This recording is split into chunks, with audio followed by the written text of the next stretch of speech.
with us to discuss. I mean, Charlie Dent. Stefanik is in a plus 21 seat. First of all, I'm no fan necessarily of Elise Stefanik, but oh my goodness, the woman has been on a goodbye tour for about the last month and a half. And even up until the night before Donald Trump posted about this, she was posting like this lady was going to the UN ambassador. That goodbye tour became a hello tour. I was like, what in the world, to pull the rug out from under her like this? It does not bode well for the NRCC. No, it doesn't. And there are two things that I think drove this decision in the past week. Lancaster County, Pennsylvania, where a special Senate election in a seat that was held in an area that was held by Thaddeus Stevens. This is the most reliable Republican area in Pennsylvania, well, since Abraham Lincoln. It's full stop. This is it. I knew the state. I was in the state Senate. I served in with a guy who represented that area, Noah Wenger. He used to speak in dialect, Pennsylvania German dialect, to his constituents. This is how conservative this place is. And so losing that seat is a shock. And then, of course, you have the situation in Florida where it's a Trump plus 30 district that, I think the Republican candidate is really struggling down there. I'm not going to say he's going to lose, but it's a low single-digit race. It's within the margin of error. That scares. And, of course, Elise Stefanik's district, we should remember, was held by a Democrat before she was in, Bill Owens. And, Michael, you might have been chairman at that time when Republicans lost that seat. And so I think Republicans are worried if that seat were to open up, that seat could flip. It's as simple as that. And that's why they're getting nervous. The political environment has deteriorated dramatically for Republicans.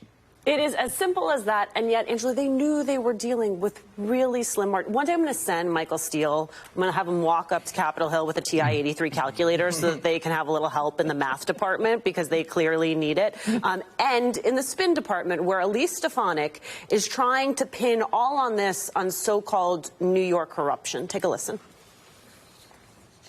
I had my hearing the day after the inauguration. The hearing went incredibly smoothly. It passed by voice, and there's been universal praise for the nomination. The reality is, as Democrats, as we see in New York State, it is totally corrupt.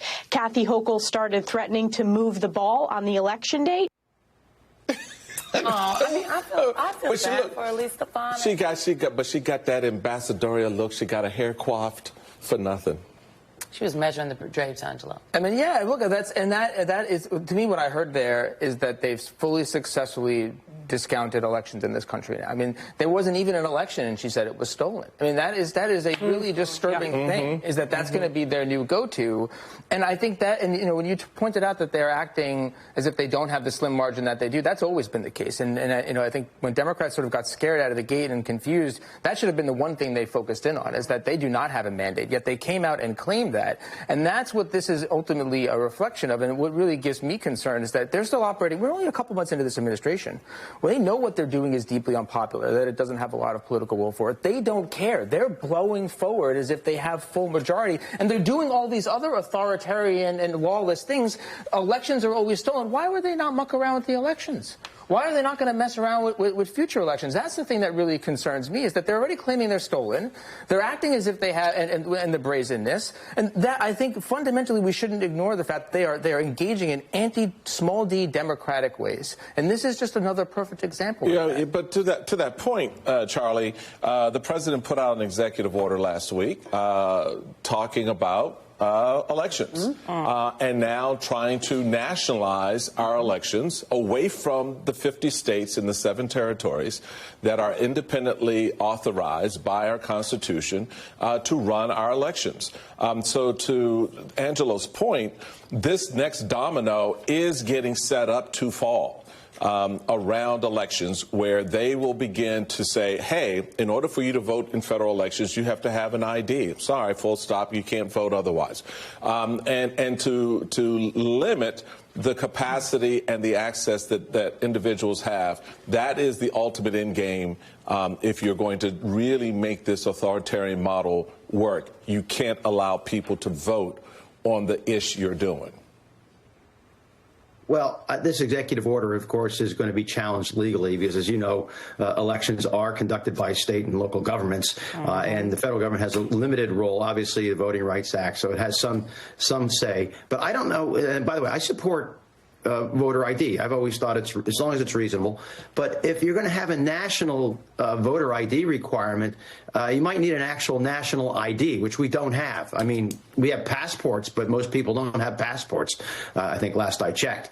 So I'm not sure that this executive order by Donald Trump on elections is on strong legal ground.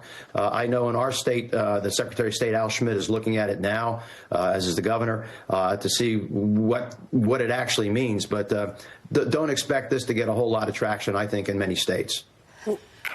I just, the New York Times did a story about the executive order, and they underscored in the story, it's like the third paragraph, that the Constitution gives the president no explicit authority to regulate elections. Instead, it gives states the power to set the times, place, and manner of elections, leaving them to decide the rules, oversee voting, and try to prevent fraud. Congress can pass election laws or override legislation, as it did with the Voting Rights Act in 1965.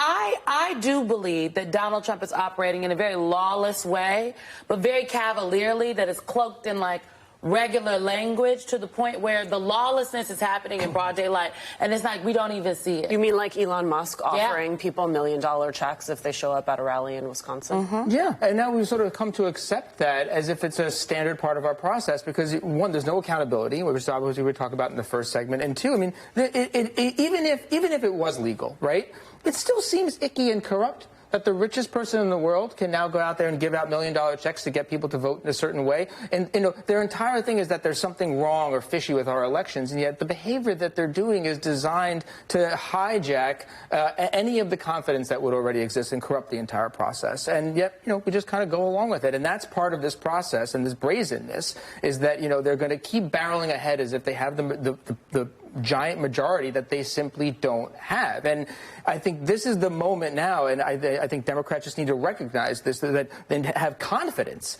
that the politics are starting to come back and get them. In the first segment, we referenced Don Bacon. Let's not forget, he's in one of the few districts where a Republican won the House, but Harris won that district. Yeah. I mean, there's a reason why some of these people are at least giving lip service. It's because they still have to play politics to some extent to keep their office in the short term. So that should be the moment right now where we stop letting these people engage in this theater and start to say the emperor has no clothes. We all read this book as a kid. How could we forgot that lesson? No, I'm with you. Like, Rage Against the Machine. Don Bacon is a district I'm from, Nebraska too. Okay, it's a district where it's been represented by a Democrat before. Okay, if North and South Omaha come